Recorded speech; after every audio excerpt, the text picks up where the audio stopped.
of a loss, 99-74. The Chicago Sky, you're seeing that right. 9 points in the second quarter. 9 points. Folks, if a team scores less points than you have fingers, that's bad. That's bad. If a team scores less points than the amount of fingers you have, that is a serious issue. But Tyler Marsh, salute to you. Salute to you. You are going to ride out. Emphasizing Kamilla Cardoso's capabilities while reducing Angel Reese's participation generates successful outcomes. Establishing Cardoso as the central offensive force in the paint for Chicago while converting Reese into a complementary player creates a clear result. Enhanced team execution and wins emerge. Chicago finally captured their first triumph of the campaign. The decisive element, Reese spent most of the closing quarter observing from the bench. Throughout her limited presence, Cardoso reached a career peak with 23 points, establishing total dominance over the competition. With this Angel Reese point forward nonsense, I most thoroughly appreciate your contribution to the WNBA. Thank you, Tyler Marsh. Thank you. What record did Angel Reese break? I didn't say it was a good record. Numbers demonstrate the reality without ambiguity. Decreased court time for Reese connects directly with Chicago's victory percentage. Another difficult outing for the rebounding expert continues her established trend, presently recording a 50% rebounding rate. Analysts acknowledge her developing distribution skills. Recording the quickest 500 rebounds in organizational history generates questions about longevity. Broadcasting crews emphasize her gradual advancement in ball movement and decrease in rejected shots. I never said that. Shout out to you, Priceless. I missed this. Historically bad shootings with a E emoji. Angel Reese goes 0 for 7 from within 4 feet of the basket to tie most misses from that distance. This replacement exceeded standard player substitution or energy conservation. Reese encountered actual benching during critical moments, exposing deeper understanding about squad needs for accomplishing success. Remarkably missing was Reese's typical double-figure performance in 2 categories, aligning precisely with Chicago's success. Her offensive constraints stay apparent as shooting weaknesses continue. Statistical proof validates this evaluation through repeated poor shooting exhibitions. Figures leading to this instance formed an undeniable story. Reese's 2 from 6 shooting display and contested attempts established patterns Coach Marsh could no longer ignore. In the WNBA over the past 10 seasons, this must be a Caitlin Clark fan at ESPN. Surely nobody who follows the ESPN playbook and narrative will write this. This had to have been a darn Caitlin Clark fan. Historically bad. No scoring in the initial period accompanied 3 unsuccessful field goal tries. Intermission numbers revealed minimal impact with single-figure production. Her 33% shooting effectiveness weakened an attack desperately needing every obtainable point. This display reflected continuous problems rather than singular difficulties, with Reese compelling unsuccessful attempts while harming team victory chances. Basketball excellence requires court performance, not fame alone. Productive reserve players can earn recognition within established boundaries. Defensive rebounding experts who generate extra possessions and defensive interference offer important contributions. Reese maintains abilities for significant team influence when her duties stay clearly defined. Scoring efforts should not control her primary areas. Oh boy, oh boy, oh boy, oh boy. And how historically bad was it? Yikes. Mamma mia. 2 points, 12 rebounds, 3 steals. 0 for 8 from the field. Extra tension amplified this scenario through her first professional meeting against Paige Beekers, while Beekers added 15 points with 8 assists. Showing complete player skills, Reese struggled creating any offensive rhythm. This contrast proved especially difficult under live broadcast examination. Shooting inadequacy keeps producing defeats as shown by this particular instance. Statistical analysis reveals troubling patterns. 25 minutes participated, 2 successful field attempts from 6 tries, creating 33% 100% precision. Standing 6'4" with such shooting rates generates serious concerns about offensive impact. 9 rebounds, 5 assists, and 6 points indicate suitable statistical areas for her talent level. Coach Marsh's post-game review disclosed strategic logic behind the benching choice. He stressed Reese's requirement for focus on rebounding and distribution rather than forced offensive creation. Angel Reese, point forward. 5 turnovers, 1 assist, point forward. 1 assist, 5 turnovers, Angel Reese, point forward. Yet again, Tyler Marsh, I appreciate you, sir. I can't begin to explain how thankful I am for your... Marsh clarified that Reese's genuine nature corresponds with these particular talents. Her ability set naturally supports rebounding and playmaking functions rather than primary scoring duties. He also referenced hand discomfort possibly influencing her shooting execution, though this reasoning might constitute another justification for steady struggles. Cardoso controlled the opening half scoring, eventually concluding with 23 points after supplying Chicago's first 10 points. The difference became obvious instantly. While Reese produced 6 points through poor shooting effectiveness, her substitute created immediate positive influence supporting team achievement. The essential question transformed from whether Reese merited benching to examining Chicago's execution with her decreased participation. Would the squad finally show unified team action? Fourth period performance displayed Reese's suitable playing approach as an efficient supporting contributor rather than primary choice. Tyler Marsh, once again, salute to you. You are doing the rest of the league a favor. This point forward experiment, this Ariel Atkins trade, this has done nothing but backfire on you, backfire on the team, and backfire on the fans. Angel Reese last night against the New York Liberty, one of the worst games she's played as a professional, takes that out. Strong performance traits included extra passing tries and enhanced ball circulation, adding to team scoring from various players through improved offensive rhythm. Chicago's change happened immediately after Reese's fourth period benching. Offensive performance became notably more smooth with better ball movement and superior scoring production against Dallas. Athletes started making additional passes instead of trying defended attempts. Court distribution expanded significantly, and Chicago appeared like a professional franchise rather than individual statistic hunters. This coaching choice exposed Chicago's capability when abandoning forced attempts through their struggling featured athlete. While Reese absorbed challenging teachings from the sideline, remarkable events developed on the court. Cardoso, previously functioning in Reese's background for almost 2 campaigns, suddenly became Chicago's offensive centerpiece. This situation wasn't expected for Cardoso's breakthrough instant. On the referees, Kamilla Cardoso visibly upset, and all of this falls at the feet of Tyler Marsh and those who co-sign the lack of work ethic that we see from some players over there in Chicago. Let's start over here, shall we? This Angel Reese crash out over a loose ball foul call. Her former scoring peak never surpassed 15 points, yet team approach now centered on her skills. Cardoso completed her best seasonal display, potentially the strongest performance of her developing career. Few earlier contests equaled this excellence level from her first-year season. Change started immediately with Cardoso scoring Chicago's initial 10 points, showing unexpected assurance and intensity. She attacked the basket deliberately, made smart post choices, and established herself as a genuine scoring danger from the opening possession. This early offensive explosion gave Chicago momentum and their season's first dependable scoring source, who avoided forcing attempts. Finally, Cardoso obtained more playing minutes than Reese in a single game. The complete offensive framework functioned through Cardoso's advantages, maximizing her influence on both court ends. Veteran floor general Courtney Vandersloot fully endorsed this strategic modification. What are we doing here? We are 2 games in, and we already have 2 separate games of Angel Reese failing to control her emotions. We saw it against the Indiana Fever. Yes, she got a hard foul.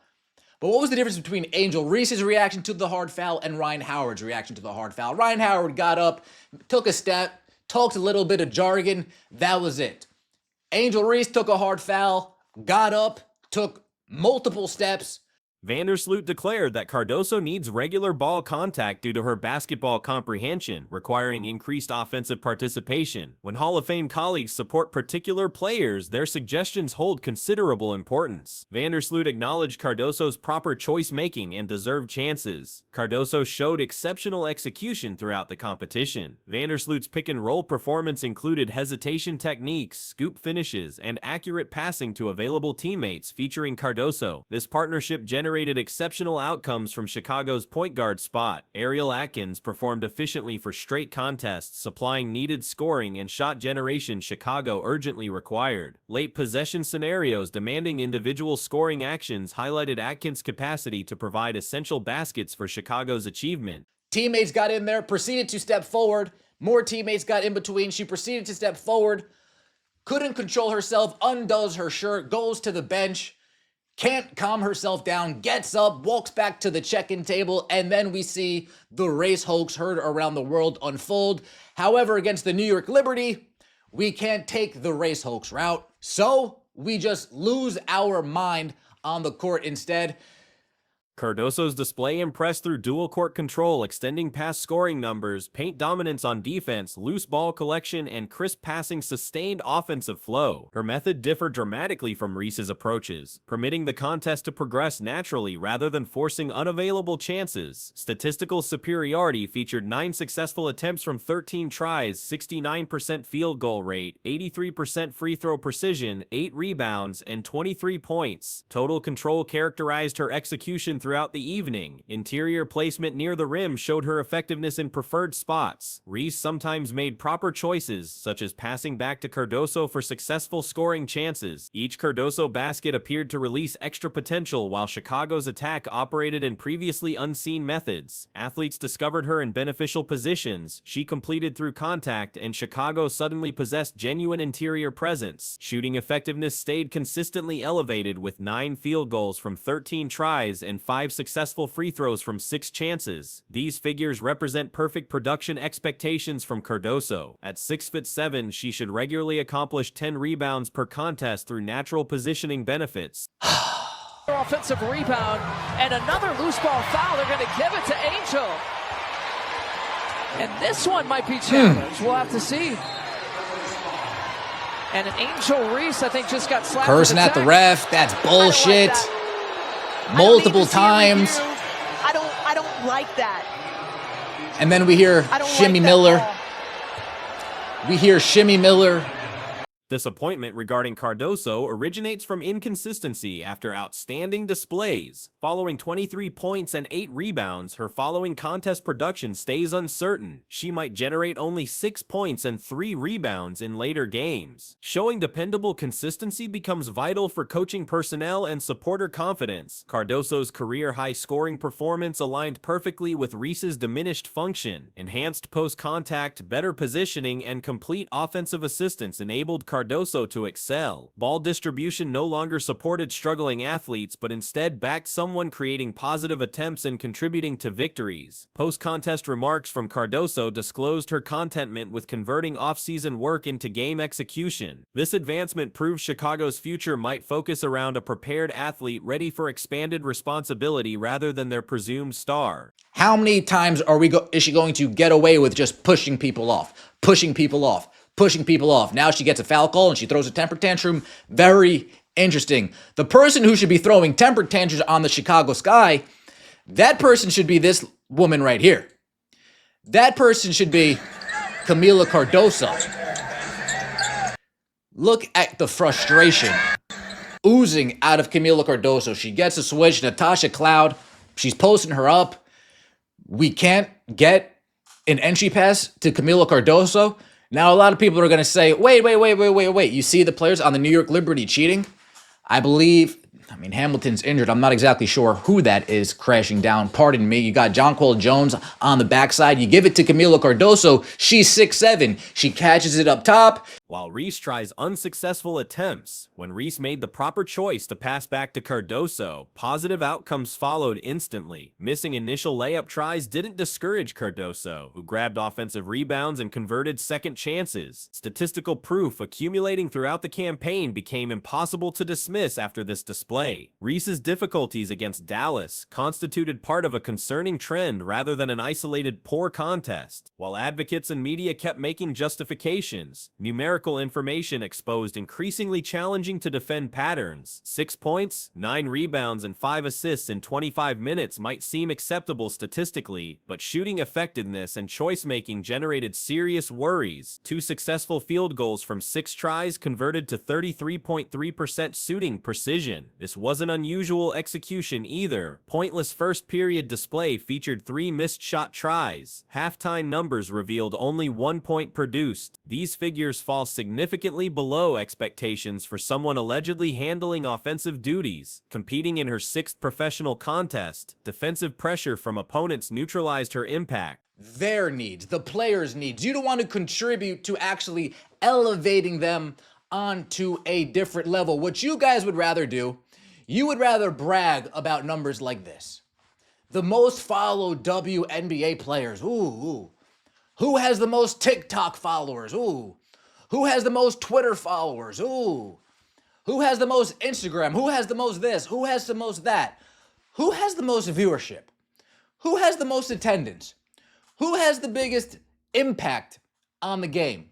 A viral sequence summarizing her complete evening happened when Aaliyah Edwards rejected Reese's layup try. Edwards, previously Caitlin Clark's colleague, provided a powerful block that represented Reese's offensive difficulties and poor shot selection. Social media responses emphasized this defensive action as representative of Reese's easily contained offensive influence when forcing attempts. This rejection exceeded simple defensive performance, constituting a declaration about opposing squad's capacity to limit Reese's forced offensive tries. Chicago's offensive rating enhanced with Reese off the floor compared to her playing time. Ball circulation increased and higher percentage attempts developed without her controlling possession. Live observation disclosed improved offensive rhythm when Reese wasn't demanding contact and forcing attempts. Athletes made extra passes, discovered open colleagues, and chose smarter shot tries. This represents basic basketball excellence. Teammate responses revealed genuine excitement for efficient offensive performance. Successful layup tries and effective play naturally produce winning basketball, though this principle shouldn't need clarification.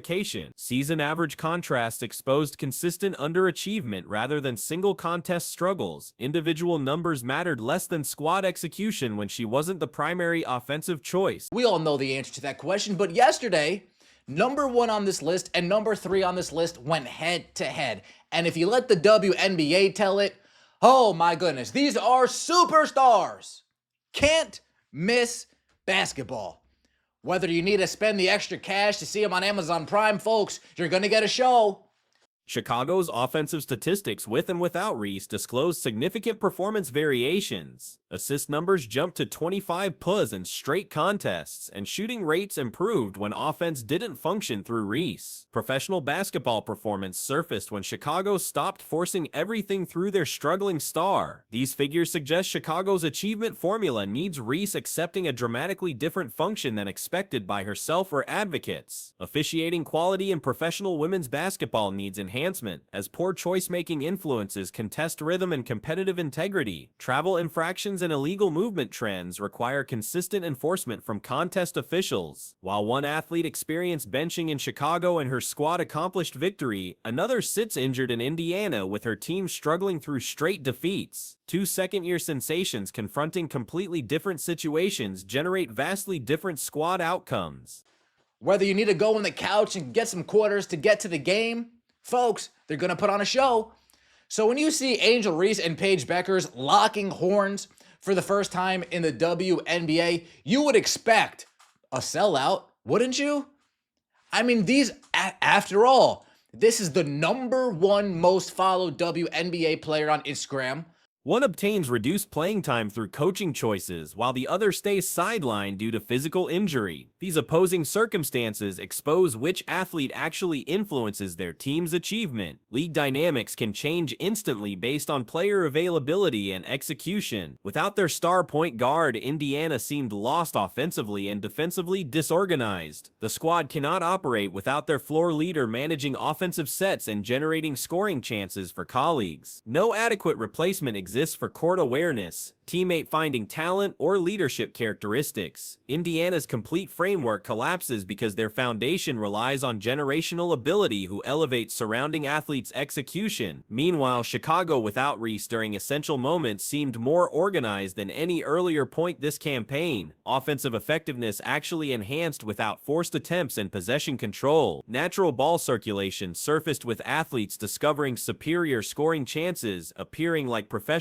basketball rather than individual statistic accumulation. Chicago possesses one potential genuine superstar, and that athlete is Cardoso, not Reese. Appropriate deployment of Reese might create significant social media criticism from her advocates who might attack Chicago's franchise. Her perfect statistical production should approximate 4 to 6 points, 8 to 10 rebounds, and 3 assists per contest. Numerical proof exposes everything about these contrasting athletes. One athlete's absence generates massive gaps in assists, scoring, offensive effectiveness, and squad leadership that no substitute can address. Indiana changed from playoff competition to complete disorder without their floor leader, as every possession becomes difficult without superior court awareness. Zero fast break points throughout complete contests show offensive stagnation and absence of transition chances. Final scores become meaningless when squads cannot create easy scoring opportunities through pace and ball circulation. Decreased participation enabled colleagues like Cardoso to flourish, proving addition by subtraction concepts sometimes function efficiently. When Chicago stopped forcing everything through their struggling star, other athletes stepped forward and competed naturally. Cardoso reached 23 points because she finally obtained deserved contact and positioning. Followed by the number